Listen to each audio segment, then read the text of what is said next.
Մինչև հիմա էլ ասենք բերքեր ունեն ժողովուրդը խալածենիքները մենք չենք կարող մարտահանենք։ Համ իրանք են լրվել մնացել, համ մենք ինչի համար 90 օրներս լրացել է։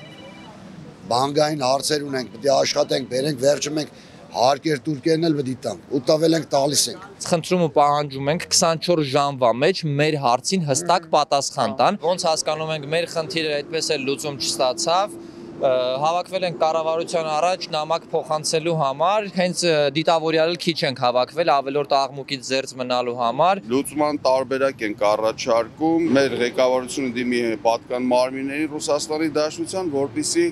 ժամանակավորապես կասեցնեն օրենքի կիրառումը, համենայն դեպս գոնե վարորդների մասով, որտեվ ուղղակի կաթվածահար անելու մեր արտահանումներն էլ, ներմուծումներն էլ, որտեվ վարորդների մեծ մասը արդեն մեծ մասը վախենում են մեկնել, եկել են Հայաստան, այլևս չեն ուզում գնալ, իսկ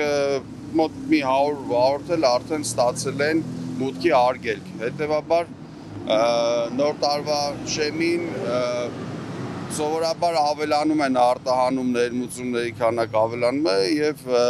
այս պահին ուղղակի վտանգ ունենք նաեւ հայկական ապրանքների արտահանելու մասով։ Իսկ եթե մենք հիմնավոր պատասխան չենք ստանա, մեր խաղաղ ակցիաները կշարունակվի։ Ինչպես եղավ մի քանի օր առաջ Բագրատաշենի մաքսային անցակետում, Բավրայում, Գոգավանում, մեքենաները կկանգնեն ճանապարհին, բեռնատարները, մենք մարդատար մեքենաների հետ գործ չունենք։ Երբ որ, չգիտեմ, մեր վրացի վարորդները, կազախ վարորդները, կիրգիզ վարորդները բարձած մտնեն Հայաստան եւ այդ խնդրի առաջ կանգնեն, այսինքն չկարողանան առաջանալ, միանշանակ զանգելու են իրանց պետություն, որ սենց խնդիր կա, վրացին զանգելու է, կիրգիզը զանգելու է, կազախը զանգելու է, արդեն համատարած մասշտաբային հարց է դառնալու։ Այսինքն կազախ գործընկերները դիմելու են, վրացիք դիմելու են, հայերը դիմելու են։ Հարցի լուծումը ոնց հասկանում ենք, այդպես պիտի լինի։ Մենակ մեզնով հարցի լուծում այս բան ոնց հասկանում եմ չի լինելու։